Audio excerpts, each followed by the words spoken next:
Suicide is now the second leading cause of death among youth in the United States today. However, on the Yukon-Kuskokwim Delta, that rate is 4 times higher. In the Aniak area alone, 3 young men and a young girl have made the final decision to deal with their own depression and emotional pain by committing suicide.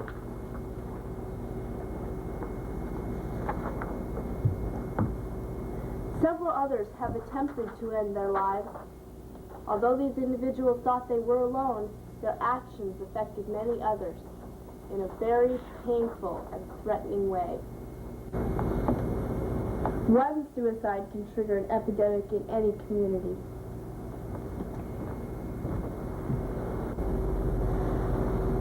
This video is about suicide prevention. It describes some of the things our photojournalism class did. We wanted to get answers to our questions, especially questions about our feelings after the suicide death of a classmate and a friend.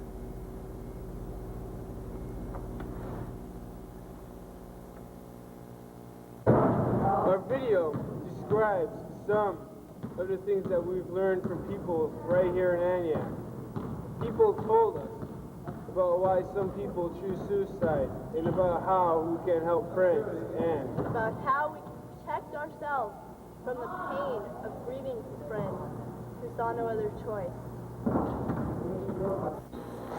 Prevention has 2 levels, primary and secondary.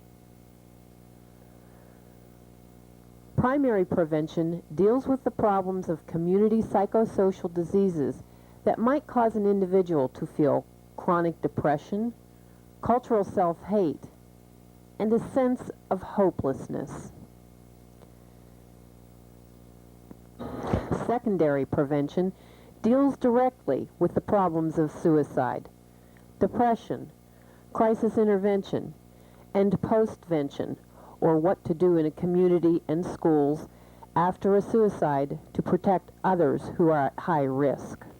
On either level, a strong community network must serve as the first step. Students in the photojournalism class helped coordinate that first meeting in Aniak, working with June Morris, the Suicide Prevention Project Coordinator for Aniak's Traditional Council. Students made a list of community agencies and personnel. Each contacted 4 or 5 people, urging them to attend the meeting. Then, students made transportation arrangements for elders to attend. And finally, students actually took part in the discussions and planning at the meeting. Over 35 people attended this first meeting. A list of over 100 ideas was generated. And within a month, 4 activities were held involving students, community members, and elders. These were activities suggested at this first meeting.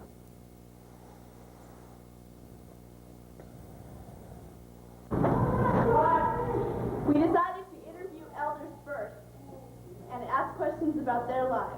We talked to Bill Morgan Sr., a member of our school board and a leader of Aniak Traditional Council. Next, we interviewed Bob McHenry, who has worked as Kuskokwim School Superintendent for the past 9 years. Our high school guidance counselor, Dave Faust, patiently answered our questions in a very exhausting session. We asked the mayor of Aniak, Bob Gibson, questions about suicide and its relationship to alcoholism in the community. And finally, we interviewed a student who had learned much from the staff of Charter North Hospital about depression and its relationship to suicide. What she learned eventually saved her life. Listen now to some of the interviews so that you can learn ways to protect yourself and your friends from the pain and depression that may cause suicidal thoughts.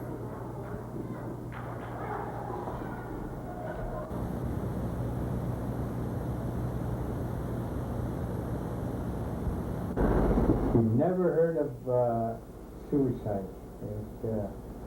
Dad, nobody knew what it was because it never happened.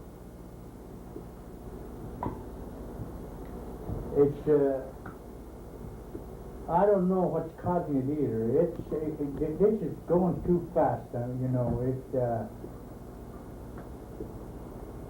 Well, first, you know, we go way back there when the white man first come in, and I mean not I really like the old people, the old white men that was first here, but I'm talking about the missions. Like the religious people, the Moravians, the Catholics, BIA, when they took your language away and then they told you, you know, that the native dancers were the work of the devil. Well, what could you do? You know, and no matter what you did, you was never one of them. They'd say, you may learn my language and you may act like me, but you'll never be like me. See, that was their attitude, and how could a person live that way? And I think that's the mix-up there. When they took their language away and everything, and still said that they still weren't as good as they were, you know. I think that really got them. And yet to this day, I don't think they can't cope with that. You see? You know, before they come in, we were free. You know. You went out there, you did your thing. If you had to cut wood, you cut wood. And now you got to get a permit to cut wood. You got to get a license, you know, if you want to go hunting. All that, you know, that's a heck of a lot of change. And a lot of them old people there, they can't cope with that. The young fellas, they try to go the easy way. Then they get into drugs, and the first darn thing, they can't buy none because there's no money. Then they start bootlegging, then they start selling, you know. And that's where suicide come in, because they're lost. They don't know what to do with themselves. Do you think alcohol and drugs plays a major part in suicide?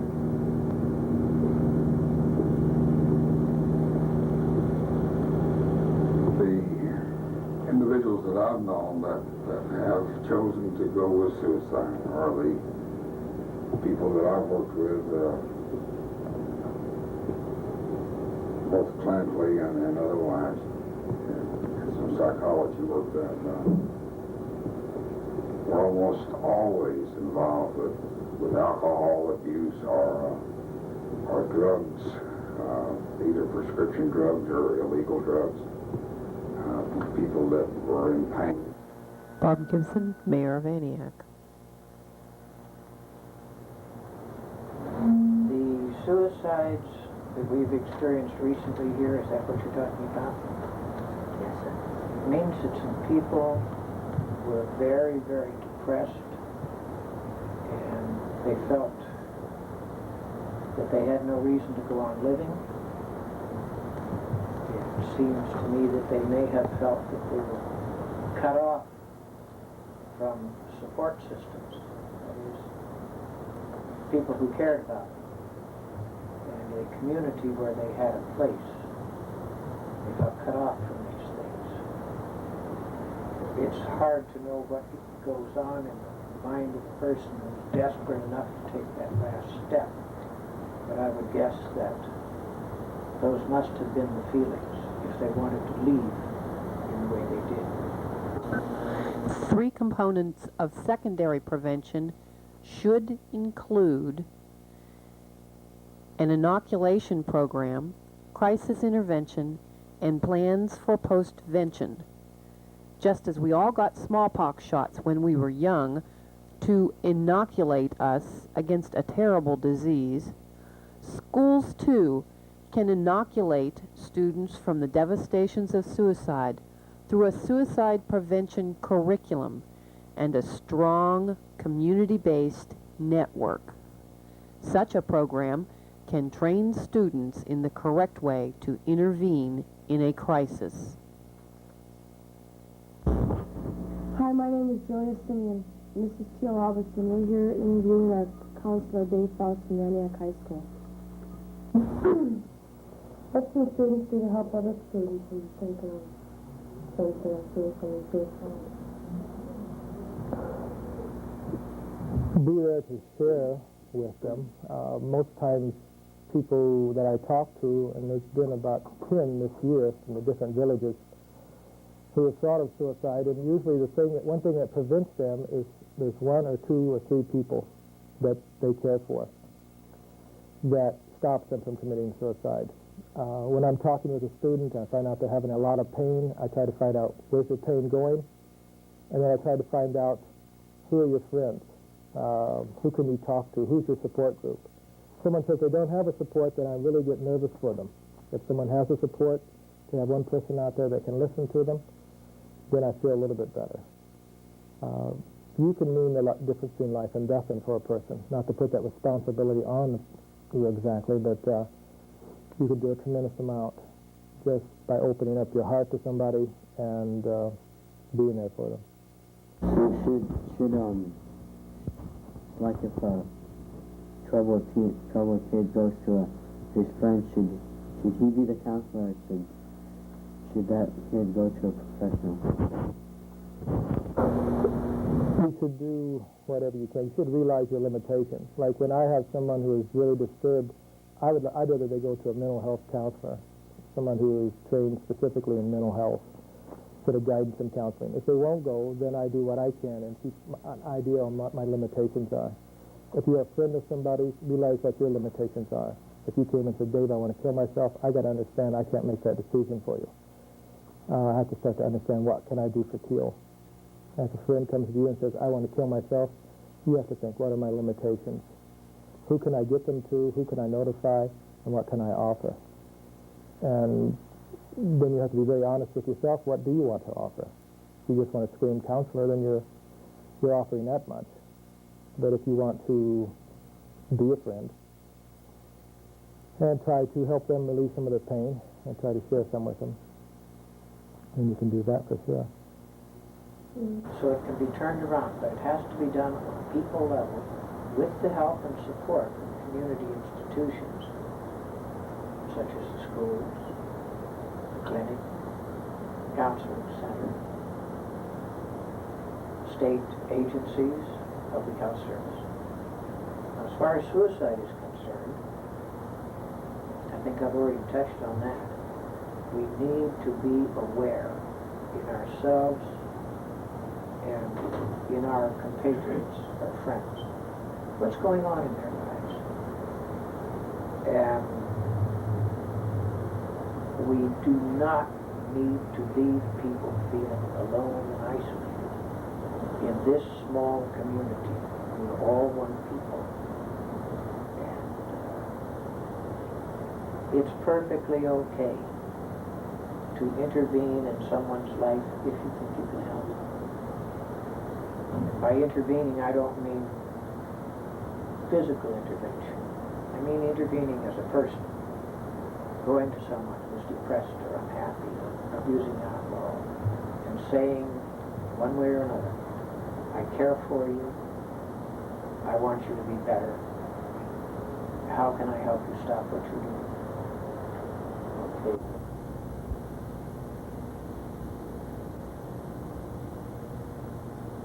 Looking on like people and kids and stuff, what type of signs are there out there that can like you can see that a person is either troubled or getting ready to give their life away? Look for some major losses in their life. Look for a real withdrawal within themselves. Depression to where, like, I always ask people, how are you sleeping, how are you eating? Kind of measure sometimes how their depression's going. If they're sleeping about 4 hours a night or sleeping about 15 hours a day, then something's gone wrong. If they're not eating at all, they're very heavily depressed. Ask them where they're about their pain directly, and ask them what do they do with their pain. Ask them what their anger. Sometimes people cannot be angry at other people. They can only be boomerangs when they're angry at themselves, and that's dangerous. You see somebody go around looking, normally takes good care of themselves.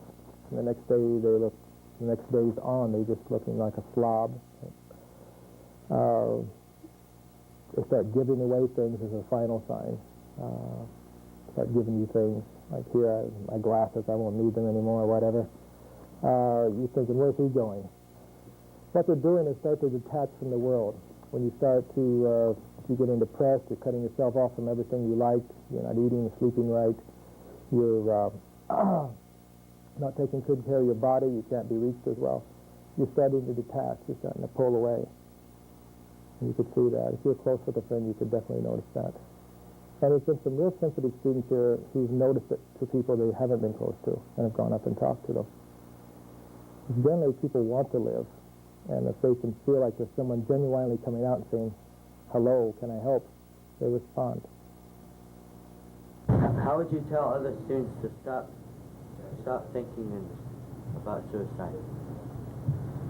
Well, first I would talk to them and ask them why they're thinking of it. And if it doesn't work, I would ask them to go to counseling. And if the counseling doesn't work, I'd ask them to go to a psychiatric hospital.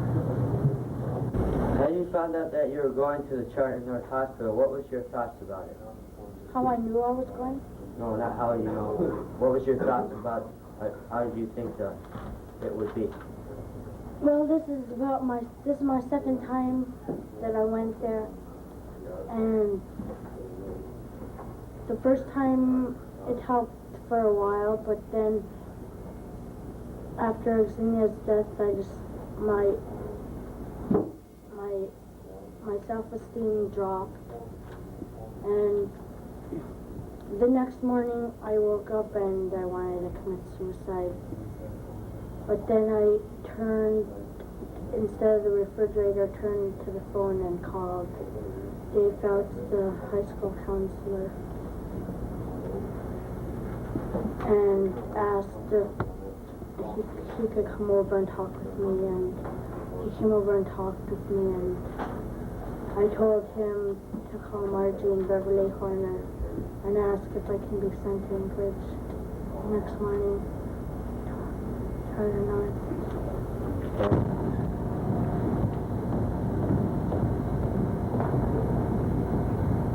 It is unfortunate that we here at Aniak have had first-hand experience in postvention, or what to do after a tragedy.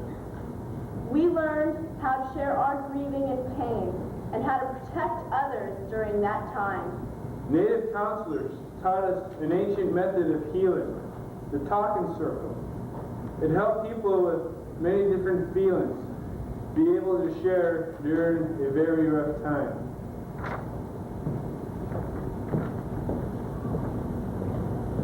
We haven't solved all our problems yet. We do know now that most of our answers we need can be found right here in Aniak. Our community is rich in resources. Our elders have much guidance to offer, and we have found that community networking can be a very powerful tool.